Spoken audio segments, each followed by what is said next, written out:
Shalom, jemaat Tuhan yang terkasih. Puji nama Tuhan, kita masih bisa beribadah, amin. Untuk jemaat Tuhan yang ada di rumah-rumah, bagaimana kabarnya Bapak Ibu? Saya berharap keadaan kita baik, amin. Pertama-tama saya ingin mengucapkan terima kasih kepada Bapak Gembala yang sudah memberikan kesempatan kepada saya untuk melayani firman pada hari ini. Tema kita, saudara, seperti yang diberikan kepada saya itu tenang, saudara. Hari-hari ini memang bersikap tenang itu sulit sekali. Apalagi dengan keadaan COVID ya. Kita disuguhi orang-orang yang panik ya, kehilangan kesabaran, kehilangan ketenangan. Padahal di tengah-tengah situasi yang seperti ini, saudara dan saya seharusnya ya bisa bersikap tenang. Sehingga kita bisa melihat ya, dengan jernih. Ya, sesuai dengan tema kita, saudara. Saya ingin membagikan suatu kisah dari Alkitab ya, di mana melalui kisah ini kita bisa belajar ya, suatu sikap kesabaran yang menghasilkan ketenangan di tengah situasi dan kondisi yang sulit. Dan karena kesabarannya saudara-saudara, kita melihat bagaimana orang ini menerima mujizat dan melihat mujizat. Tema yang ingin saya bagi melalui pelayanan firman pagi hari ini, kesabaran, ketenangan dalam situasi yang sulit berbuah manis. Mari kita sama-sama satukan hati, kita berdoa. Engkau yang menuntut ibadah pada hari ini Tuhan, kami perlu pengurapan. Kami perlu pewahyuan, kami perlu pertolongan Roh Kudus. Sehingga setiap perkataan-perkataan firman yang kami dengar Tuhan, memberikan kami rema. Kami kuat, kami bisa tenang menghadapi situasi hari-hari ini. Terpujilah Engkau Tuhan Yesus. Dalam nama Tuhan Yesus dan dalam kuat kuasa Roh Kudus, amin. Saudara-saudaraku yang terkasih dalam Tuhan, pembacaan kita akan kita ambil dari Markus 5 ayatnya yang ke-21 sampai dengan 43. Ya. Ayatnya cukup banyak, jadi beberapa ayat saja yang kita akan baca. Nanti dalam khotbah ini kita akan masuk ya ke dalam beberapa ayat. Yesus membangkitkan anak Yairus dan menyembuhkan seorang perempuan yang sakit pendarahan. Sesudah Yesus menyeberangi lagi dengan perahu, orang banyak berbondong-bondong datang lalu mengerumuni dia, sedang ia berada di tepi danau. Datanglah seorang kepala rumah ibadah yang bernama Yairus. Ketika ia melihat Yesus, tersungkurlah ia di depan kakinya dan memohon dengan sangat kepadanya, "Anakku perempuan sedang sakit, hampir mati. Datanglah kiranya dan letakkanlah tanganmu atasnya, supaya ia selamat dan tetap hidup." Saudara-saudara, ya kita tahu bahwa memang hari-hari ini keadaan di sekitar kita itu tidak baik ya. Ada begitu banyak kesulitan-kesulitan yang kita bisa lihat. Tapi pagi hari ini saudara, saya ingin sekali mengajak kita untuk merenungkan beberapa poin-poin dari firman Tuhan ini. Kesabaran, ketenangan dalam situasi yang sulit berbuah manis. Dalam pembacaan ini saudara, kita menemukan seorang yang namanya Yairus. Ya, seorang kepala rumah ibadah. Kalau sekarang ya bisa disamakan dengan seorang gembala. Bagi orang Israel, seorang kepala ibadah itu dianggap dekat dengan Tuhan. Apa yang Yairus lakukan, saudara? yang melayani jemaat, mengajar firman di sinagog, berdoa bagi jemaat. Dalam pembacaan ini kita mendapatkan sebuah kesan ya. Yairus itu seorang yang baik, saudara. Seorang kepala rumah tangga, ayah. Yang baik, yang bertanggung jawab dan peduli ya, dengan keluarganya. Kita melihat bagaimana waktu anak perempuannya sakit, Yairus begitu gelisah, khawatir. Dia panik, saudara.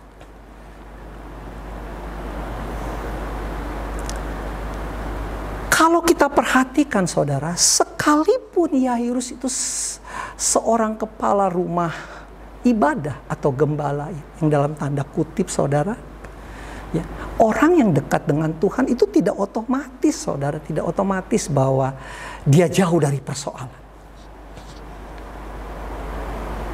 Persoalan itu bisa datang kapan saja, kepada siapa saja, di mana saja.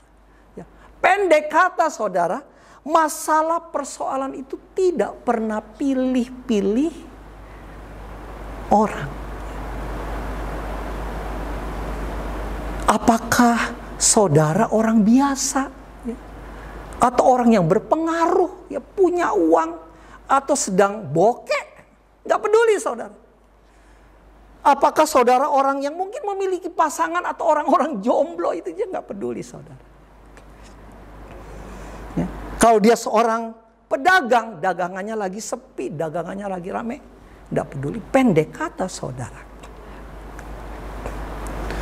kalau masalah datang, dia nggak pernah ngomong-ngomong, nggak pernah permisi, kulon nuwun, nggak pernah, saudara. Datang nggak diundang, juga pergi, saudara, nggak pamitan, saudara. Nah, ini situasi dari Yairus. Ini situasi dari Yairus. Justru dalam situasi seperti ini, saudara, kesabaran kita itu ya seperti diuji, saudara. Kesabaran itu ya selalu datang waktu kita terdesak. Waktu keadaan saudara baik-baik, kesabaran tidak nampak jelas. Apa yang mau disabarin, keadaan kan baik. Tapi waktu saudara dalam tekanan, dikejar-kejar, terdesak, kesabaran itu nampak seperti seolah-olah sesuatu yang menghalangi kita, saudara. Sesuatu yang menghalang, sesuatu yang menghambat. Ini situasinya, saudara. Karena itu bagaimana Yairus menjadi begitu gelisah dengan keadaan ini.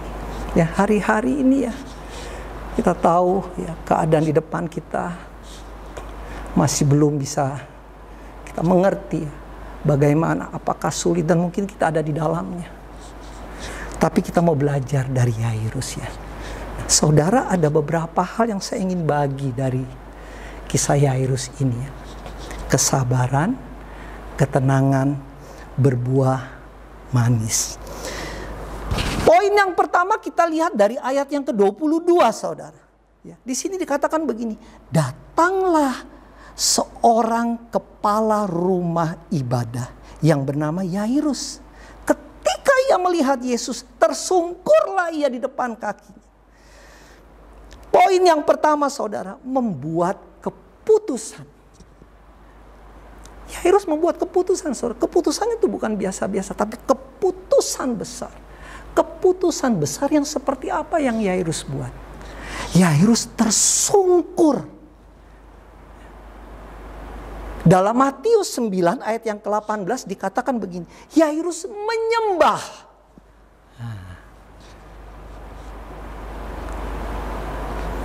Saudara-saudara, orang-orang Yahudi, tokoh-tokoh agama yang mengerjakan hukum Taurat dengan setia. Hukum Taurat itu tidak hanya, saudara, sebagai hukum, tapi hukum Taurat itu kehidupan mereka. Ini saudara.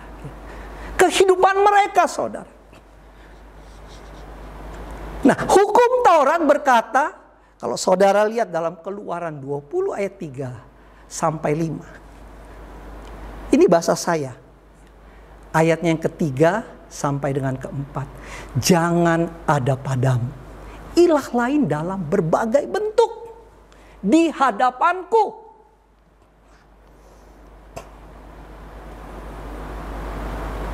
Apa yang dimaksud ilah? Sesuatu yang membuat hati kita tuh tertuju kepadanya. Pikiran kita terikat kepadanya. Yang membuat hati pikiran kita tuh terikat saudara. Itu bisa suamimu, istrimu, anak-anakmu. Bisa pekerjaan pelayananmu. Waktu, apalagi? Hobi juga saudara. Ayat kelima berkata begini. Dan jangan engkau sujud menyembah kepadanya. Saudara-saudaraku yang dikasih oleh Tuhan. Dalam bahasa aslinya saudara. Menyembah itu saudara. Dimaknai. Menyembah dimaknai saudara. Terikat dan sadar. Jadi kalau saya, ya, saudara yang ada di sini dan juga yang di rumah, ya saudara. Kalau saudara menyembah Yesus, itu artinya hati kita tertuju. Ya. Kita mengikatkan diri, ya, dan dengan sadar kepada Yesus. Menyembah itu tidak selalu harus dimaknai kita ini melakukan kegiatan-kegiatan gereja. Enggak, ya. Tidak saudara. Sebab itu kita bisa menyembah pekerjaan kita. Kita bisa menyembah pelayanan kita. Karena apa? Pelayanan pekerjaan itu bisa membuat hati kita tuh tertuju kepadanya. Terikat dan dengan sadar kepada pekerjaan dan pelayanan. Anak-anak saudara dapat membuat hati kita tertuju. Terikat dan dengan sadar kepada anak-anak. Itu sebabnya saya minta maaf seringkali ya kalau saya perhatikan ya. Kalau kita beribadah ya, orang tua diperhadapkan kepada anak-anak saudara. Orang tua tidak beribadah saudara ya. Karena anak-anak. Nah, jadi apapun tuh bisa memenuhi, bisa mengarahkan. Bisa membuat hati kita serong. Dan mengikat. Nah, mengikat disinilah yang dimaknai dengan menyembah saudara. Saudara Yairus itu tersungkur ya di depan kaki Yesus ya. Dia tuh melakukannya dengan sikap yang sadar. Bukan karena dia terjatuh, anaknya sakit, butuh pertolongan, lari-lari kepada Tuhan Yesus, tersandung, jatuh. Enggak saudara. Dia melakukannya dengan sikap yang sadar. Pertanyaannya, Yairus tahu dan mengenal Yesus? Alkitab tidak menjelaskan, tapi gambaran ya. Masyarakat ya, pada masa itu. Kalau kita baca Markus 6 ayat 3 berkata begini saudara. Bukankah ia tukang kayu? Anak Maria. Dan saudara-saudaranya. Nah, ini saudara. Perempuan bersama-sama dengan kita. Lalu mereka menolak Yesus. Ada begitu banyak pertanyaan mengenai Yesus. Mereka memuliakan Allah. Iya. Kenapa? Karena Allah memberikan kuasa yang sedemikian besar kepada manusia. Siapa yang dimaksud dengan manusia? Yesus. Matius 21. Wah, Yesus masuk ke Yerusalem. Orang-orang lepas bajunya. Lalu dia taruh di jalan kan begitu. Di atas keledai Tuhan Yesus berjalan di atas baju-baju itu. Sementara yang lain saudara melambai-lambaikan daun palem, saudara. Mereka berteriak, Hosana, Hosana bagi anak Daud. Yerusalem gempar. Kenapa Yerusalem gempar? Karena apa yang dilakukan oleh orang-orang itu. Mereka melakukan seperti sebuah kebiasaan, tradisi yang berlaku kalau mereka menyambut seorang raja, saudara. Ya. Jadi memang kalau Yairus membuat keputusan seperti itu, keputusannya itu keputusan yang besar. Bukan keputusan yang biasa-biasa, saudara. Ya, kalau hari-hari ini, ya masa pandemi, orang buat keputusan tentu nggak mudah ya. Contohnya gereja-gereja, saudara. Aduh, gimana caranya supaya jemaat tetap dapat beribadah. Dan ibadahnya tuh pas gitu ya. Baik, enak untuk diikuti. Karena apa? Produksi ibadah yang kemudian sampai ke rumah-rumah jemaat seringkali tidak sesuai ya dengan apa yang diharapkan oleh jemaat. Ya, beberapa teman bilang begini, jemaatku hilang. Hah? Kenapa hilang? Saya mulai berpikir, kenapa ya? Karena saudara, jemaat bisa ya menyaksikan tayangan-tayangan ibadah dari tempat-tempat yang lain. Mereka cari ibadah yang mereka suka. Ada ibadah khotbahnya mujizat, khotbahnya berkat, khotbahnya bagaimana melewati krisis, khotbah-khotbah motivasi, saudara. Banyak, saudara. Memang khotbah-khotbah itu enak kan begitu ya, saudara. Untuk telinga tuh enak. Tapi belum tentu khotbah-khotbah itu adalah khotbah-khotbah yang Roh Kudus ini ingin mereka dengar. Enak untuk telinga, untuk daging, tapi tidak sehat untuk pertumbuhan. Nah ini, saudara. Pertumbuhan rohani. Kalau misalnya ibadah tatap muka mungkin lebih mudah ya. Waduh, kenapa nih jemaat gak datang? Kenapa nih? Ya, kita mungkin evaluasi. Apa ibadah kita kurang menarik? Apa ya? Supaya menarik, apanya nih? Apanya yang harus kita perbaiki? Ya. Oh, mungkin tampilan ruang ibadahnya ya dihias. Ya. Apalagi tim PPW. Coba kemas nih supaya PPW-nya tuh enak ya. Mudah diikutin. Ya, kan begitu, saudara. Tapi kan ini ibadah di rumah. Live streaming. Gak ada pilihan. Orang-orang hanya bilang begini. Gak ada soulnya. Gak ada soulnya. Gak dapat fellowshipnya. Ada yang bilang kayak nonton TV. Saudara-saudaraku yang kekasih dalam Tuhan. Yairus menghadapi situasi yang sulit, saudara. Dia tahu hukum itu. Kalau seseorang menyembah manusia, konsekuensinya mati, saudara. Dilemati, saudara.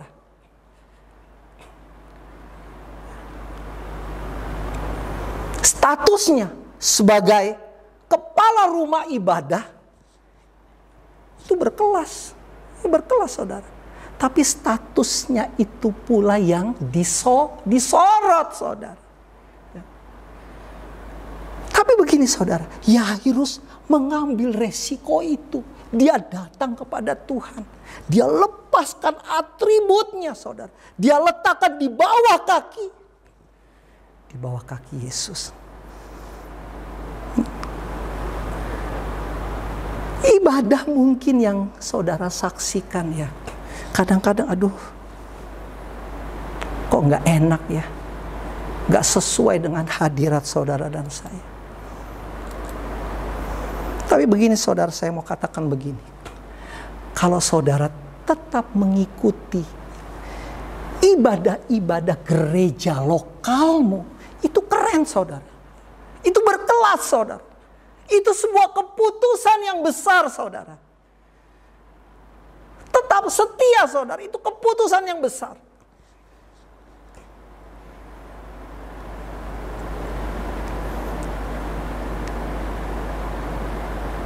Luar biasa saudara. Itu sebuah keputusan yang besar. Yairus tersungkur sementara ada hukum. Kalau kamu tersungkur menyembah, kamu mati. Tapi dia tetap tersungkur. Dia menyembah Yesus. Dia merendahkan dirinya. Saudara, itu keputusan yang besar.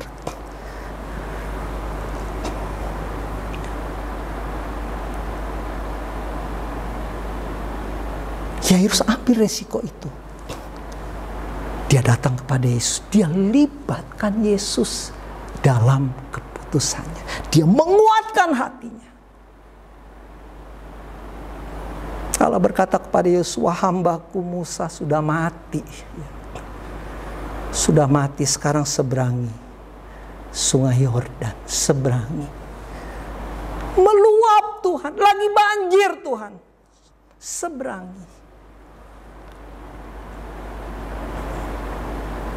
Yosua memutuskan untuk apa? Menyeberang, saudara. Kenapa dia memutuskan? Karena dia tahu Allah ada di tengah-tengah sungai yang meluap. Allah lah yang membela kehidupan bangsa Israel. Dia yang akan menyeberangkan Yosua dan bangsa Israel ke seberang, saudara.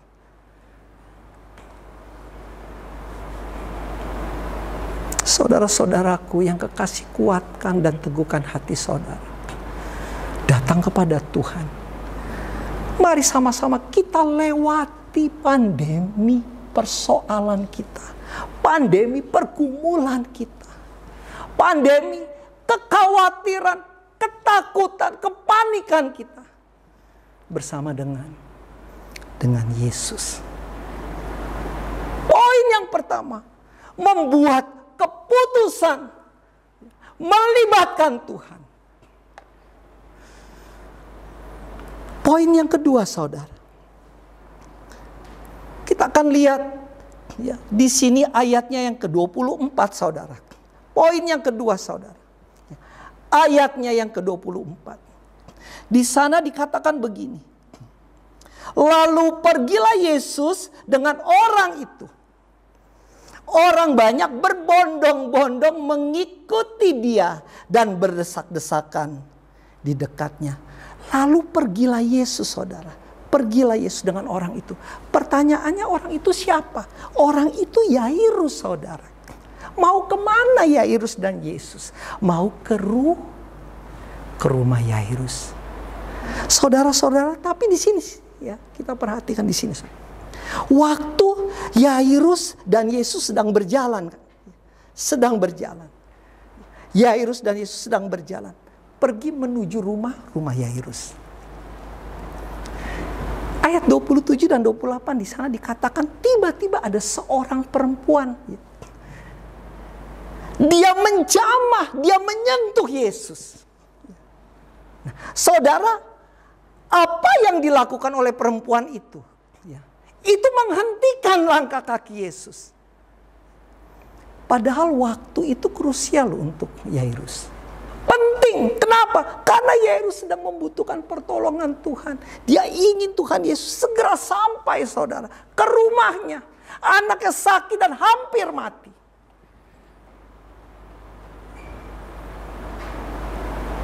Yairus sedang benar-benar membutuhkan Tuhan. Tolong anakku, Tuhan, tolong anakku. Anakku sakit, Tuhan. Tapi karena perempuan yang menjamah, yang menyentuh Yesus, maka langkah kaki Yesus terhenti. Itu artinya pertolongan itu tidak terjadi, saudara. Sekarang mari sama-sama kita lihat dari sisi Yairus, saudara. Kita lihat dari sisi Yairus, ya. Bagi Yairus, perempuan yang menjamah menyentuh Yesus itu merupakan kendala, saudara. Gangguan, saudara. Karena menghentikan langkah kaki Yesus. Yairus itu seorang kepala rumah ibadah. Seorang pemimpin, saudara. Dia bisa minta kepada pengikutnya untuk mengusir, ya. Untuk mengusir perempuan itu. Dia bisa pergunakan pengaruhnya untuk mengusir perempuan itu. Karena apa, saudara? Dia merasa dia lebih pantas untuk mendapatkan pertolongan. pertolongan Yesus. Ya. 1-2 bulan ya kalau kita perhatikan ya ke belakang saudara, orang-orang terpapar COVID, banyak luar biasa saudara. Tapi ya, rumah sakit penuh saudara. Tidak ada tempat perawatan. Ya. Orang-orang mulai pergunakan pengaruh. Nah, betul ya. Ya. Ya. Mulai menggunakan apa? Koneksi. Ya. Teman saya karena punya koneksi masuk saudara di rumah sakit. Padahal sebelumnya rumah sakitnya bilang penuh. Ya. Pakai uangnya untuk bisa dirawat saudara. Tapi ternyata saudara semuanya penuh. Kita berpikir keadaan kita yang parah. Kita yang perlu ditolong. Tapi orang lain yang ditolong. Kita rindu menerima mujizat. Tapi orang lain yang menerima mujizat. Kita sudah tekun berdoa. Tapi orang yang tidak serius, yang tidak sungguh-sungguh berdoa, justru mereka yang menerima jawaban doa. Mari kita kembali saudara kepada Yairus. Bagaimana Yairus bisa tenang? Kalau kita membaca kitab suci, kita akan menemukan, khususnya menemukan tokoh-tokoh agama, imam, ahli-ahli kitab. Mereka selalu berhubungan dengan rumah Tuhan. Tahu firman, tapi tidak pernah terhubung dengan firman, apalagi dengan firman hidup itu. Tuhan Yesus bilang kepada orang-orang Farisi. Dalam Yohanes 5 ayat 39 sampai dengan 40. Kamu membaca kitab suci tapi tidak melihat aku di situ. Banyak orang membaca Alkitab. Mereka melihat pengetahuan dan bukan melihat Yesus di sana. Orang yang mencintai hadirat Tuhan suka diam di dalamnya. Terhubung dengan hadirat Tuhan. Hadirat Tuhan menolongnya bergumul dengan dirinya. Saya ulangi saudara. Orang yang mencintai hadirat Tuhan suka diam di dalamnya. Terhubung dengan hadirat Tuhan. Hadirat Tuhan menolongnya bergumul dengan dirinya. Buah dari proses pergumulan itu adalah perasaan tenang. Ini saudara. Buah dari proses-proses pergumulan di dalam hadirat Tuhan itu menghasilkan perasaan tenang. Yesus di Taman Getsemani, dia berkata, hatiku sangat sedih, gentar, mau mati rasanya. Yesus yang selalu ada dalam hadirat Roh Kudus, terhubung dengan Bapanya, hatinya dipenuhi dengan rasa takut. Dia bergumul dengan dirinya dan bergumul dengan kehendak Bapanya. Peluhnya nampak seperti butiran darah yang jatuh ke tanah. Seorang malaikat Tuhan menampakkan diri untuk memberi kekuatan kepadanya dan membuatnya tenang. Sehingga Yesus dapat menang terhadap dirinya dan melakukan kehendak Bapanya. Saudara-saudara yang dikasihi Tuhan, saya percaya waktu kita bergumul dalam hadirat Tuhan, Yesus hadir. Dia bukan hanya berdiri, tapi juga dia memelukmu, memeluk saudara dan saya, sehingga kita bisa tenang. Ayat 33 sampai dengan 34. Waktu Yesus berdialog dengan perempuan yang sakit pendarahan, jelas bukanlah momen yang Yairus harapkan. Dia memiliki satu kebutuhan. Dia memiliki satu kebutuhan. Tapi perhatikan waktu Yairus tenang. Nah, ayat yang ke-33 dan 34 saudara. Kita lihat ya. Yesus bercakap-cakap dengan perempuan itu, betul ya. Bercakap-cakap saudara. Itu keadaan yang tidak nyaman. Tapi ini ya saudara, Yairus bisa tenang. Apa yang membuatnya bisa tenang? Saudara, Tuhan Yesus berkata begini, kamu orang Farisi baca Alkitab, tapi tidak pernah melihat aku di situ. Baca Alkitab, tidak melihat aku di situ. Banyak orang yang berhubungan dengan rumah Tuhan, banyak, ya. Tapi tidak pernah terhubung dengan firman Tuhan. Waktu Yairus tenang, saudara, ini yang Yairus lihat. Dia lihat mujizat Tuhan. Dia lihat mujizat Tuhan. Waktu Yairus tidak memaksakan diri. Waktu Yairus tidak pergunakan, saudara, pengaruhnya, mementingkan diri sendiri, egois. Dia lihat mujizat, saudara. Apalagi yang Yairus lihat? Dia lihat mujizat yang tidak lazim. Extraordinary, saudara. Dari kejadian-kejadian yang dia saksikan, dia sampai pada satu titik, saudara. Apa, saudara? Wanita itu menjamah Yesus. Dan itu yang menghentikan. Itu yang membuat wanita itu terima mujizat. Saudara, saya mau katakan hari-hari ini, saudara, sentuh Yesus. Bagaimana? Dengan doamu, dengan pujian dan penyembahanmu, dengan mencintai dan merenungkan firman. Pertanyaannya, apakah saudara masih seperti perempuan itu yang sangat antusias mengejar-ngejar Yesus, sekalipun keadaan di sekitarmu kurang baik? Poin yang ketiga, saudara, tetap percaya, saudara. Yairus dan perempuan yang sakit pendarahan itu tinggal di kota yang sama, namanya Kapernaum. Waktu anak Yairus lahir, di kota yang sama, ada seorang perempuan yang menderita sakit pendarahan pada tahun itu. Jadi tahun pertama dia menderita penyakit itu. Firman Tuhan katakan keadaannya semakin buruk, saudara. Tidak semakin baik. Dia sudah berusaha untuk membuat keadaannya baik. Tapi firman Tuhan katakan buruk. Cari tabib, ketemu, dia bayar, keadaannya buruk.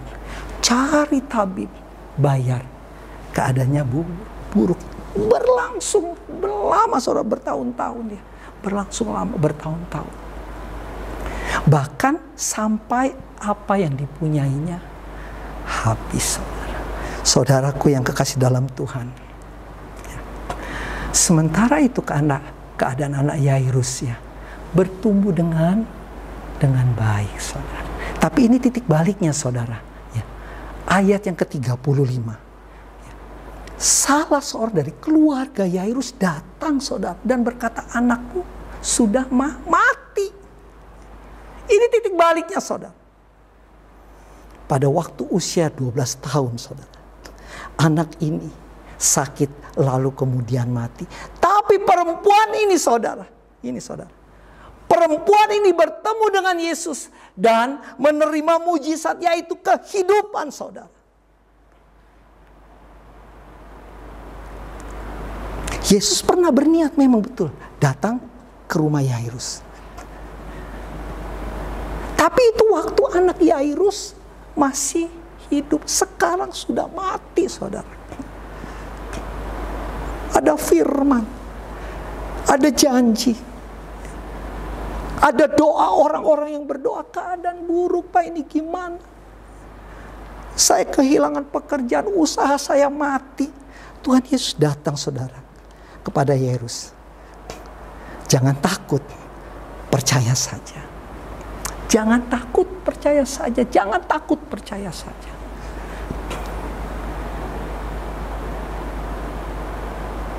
Alkitab tidak menjelaskan respon dari Yairus, saudara. Tidak menjelaskan. Tapi dengar, Alkitab menulis ya, kalau Yesus mengunjungi tempat, datang kepada orang-orang, selalu terjadi mujizat. Yesus tidak pernah datang mengunjungi tempat orang-orang untuk menangisi orang yang mati, saudara. Untuk mengubur orang yang mati, saudara. Yesus datang ke Gerasa, orang yang kerasukan roh jahat. Dibebaskan. Ke kota Yeriko yang dikutuk, diberkati, saudara. Ke Betania, Lazarus yang mati, hidup. Ke tengah danau dari Galilea. Taufan reda. Tuhan Yesus datang ke atas bukit. Orang-orang dikenyangkan, saudara. Alkitab memang tidak menulis ya reaksi dari Yairus. Tapi Alkitab mencatat, saudara. Yairus membuka pintu rumahnya bagi Yesus, saudara. Apapun keadaan kita, firman Tuhan hari ini berkata, tetap buka pintu rumah. Pintu hatimu, pintu keluargamu, pintu yang ada padamu. Karena kalau Yesus datang, dia masuk, pasti ada mujizat, saudara. Ya, di tengah-tengah situasi yang menggetarkan, menakutkan, tetap saudara, buka pintu hati kita kepada Yesus. 3 hal ini, saudara, buat keputusan. Datang dan libatkan Tuhan. Tenang dan tetap percaya kepada Yesus. Saya berdoa firman ini menjadi berkat, menguatkan saudara dan saya. Haleluya. Haleluya.